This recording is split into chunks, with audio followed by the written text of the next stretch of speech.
네, 지난 21일 법사위에서 최혜병 특검법 입법 청문회가 있었습니다. 나온 증인들의 선서를 거부하거나 답변을 회피하고 말 바꾸기를 하는 등 여러 가지 방법으로 국회와 국민을 모독했습니다. 하지만 그럼에도 불구하고 최혜병 특검법이 왜 필요했는지를 명확하게 확인시켜주는 청문회였습니다. 청문회를 통해서 윤석열 대통령의 개입 의혹에 대해서 보다 진전된 내용들이 확인되기도 했습니다. 잘 아시는 것처럼 이종섭 전 장관은 7월 30일 날 사건을 경북경찰청에 이첩한다라는 수사 결과 보고서에 자필 서명을 했습니다. 그런데 그 자필 서명이 취소되는데 걸리는 시간은 불과 8초입니다. 한번 보여드리겠습니다. 자, 7월 30일 날 결재라고 7월 31일 날 11시 54분에 대통령실에서 전화가 옵니다. 이때 통화 시간은 2분 48초입니다.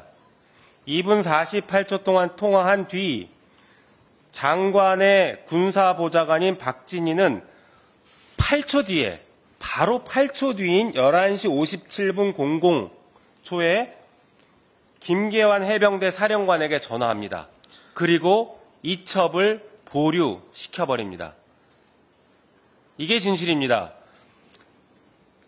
통화 직후 박진희 군사보좌관이 김계환 사령관에게 전화를 거는 시간은 8초밖에 안 걸렸는데 휴대폰에서 김계환 사령관 이름을 검색해서 찾고 전화하는 데만 해도 5초 이상 걸릴 겁니다. 다시 말해서 대통령실에서 전화를 받자마자 곧바로 취소시킵니다.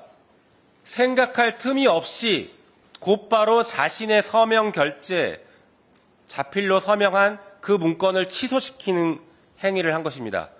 그러니까 이 전화는 대통령이 직접 전화했거나 대통령의 경로를 직접 듣지 않고서는 불가능한 시간이다라는 것을 분명하게 말씀드립니다. 자, 그리고 나서 8월 2일은 또 중요한 날입니다.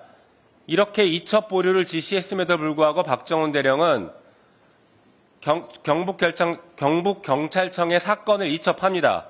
그러니까 갑자기 휴가 중이던 대통령이 이종섭 전 장관, 우크라이나에 출장 중인 장관에게 개인 휴대폰으로 3차례나 전화를 합니다. 그 3차례 전화를 하는 도중에 박정훈 대령은 보직 해임이 됐고, 그리고 그런 통화가 있은 뒤 윤석열 대통령은 다시 임기훈 국방비서관에게 전화하고, 임기훈 국방비서관은 국방부 유재현 법무관리관에게 전화해서 결국 이 기록을 회수해버립니다. 그날.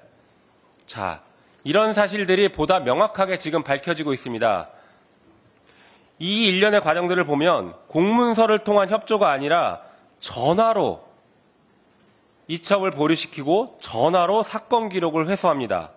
있을 수 없는 일입니다. 이 과정에서 또 다른 압력과 협박이 없었는지를 계속 확인해야 되는데, 진짜 중요한 것은 국가 시스템이 이렇게 문서 없이 전화통화로 이루어지고 있다는 것에서 자칫 국가가 보이스피싱을 당해도 할 말이 없겠구나라는 그런 시스템의 붕괴도 우리가 목도하게 되는 것입니다.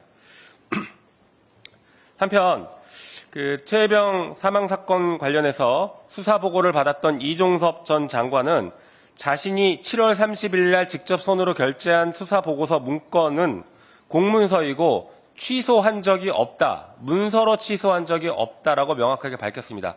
다시 말해서 그 경찰로 이첩하겠다라는 그 공문서는 여전히 유효하고, 그 공문서에 따라서 경찰에 이첩한 박정훈 대령은 항명이 아닌 것이 됩니다.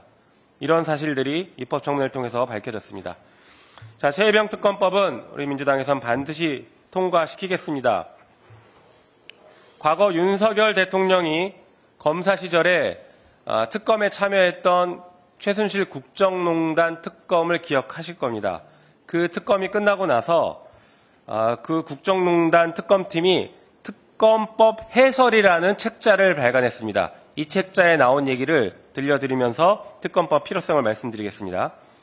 이렇게 나옵니다. 대통령의 가족, 친인척 등의 사건을 대통령 등의 영향권 안에 있는 검사가 처리하는 것은 사실상 대통령이 자기의 사건을 처리하는 것과 다르지 않다. 그렇기 때문에 특검이 필요하다라고 이 보고서는 결론을 내리고 있습니다. 윤석열 대통령께 다시 한번 말씀드리겠습니다. 당시 보고서를 윤석열 대통령이 검사 시절에 작성하는 데 관여했기 때문에 이제 최혜병 특검법도 대통령이 직접 자기 사건을 수사하는 것처럼 보이지 않기 위해서라도 거부권 행사하지 말고 수용하시기 바랍니다. 이상입니다.